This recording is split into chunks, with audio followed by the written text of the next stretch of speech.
Hello guys, good afternoon. આજે વાગ્યા છે બપોરના 2:30 અને ઝેરી ચડી ગયો છે મસ્તીએ.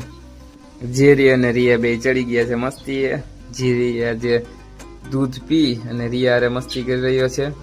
ચપ્પલ તો એક લીધું હતું તોડવા માટે, પણ ના મેળ આવ્યું, એટલે હવે ઈ ને રિયા બે મસ્તી કરી રહ્યા છે. ઝેરી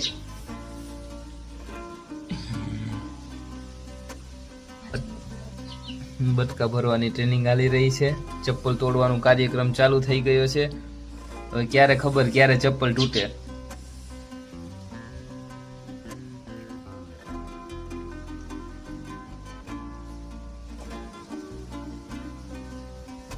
જે ગમે એને તોડવાનો છે ઝેરી, એને તોડશે. ઝેરી મને પણ બટકા ભરી રહ્યો છે. જેને કઈ આ કોલ દીધો, કોલ આ બટકા ભરે છે. બટકા બટકા બટકા નહીં ઝેરી નહીં. આવા જ ઝેરીના ઇન્ટરેસ્ટિંગ વ્લોગ જોવા માટે અમારી ચેનલને સબસ્ક્રાઇબ કરી લ્યો.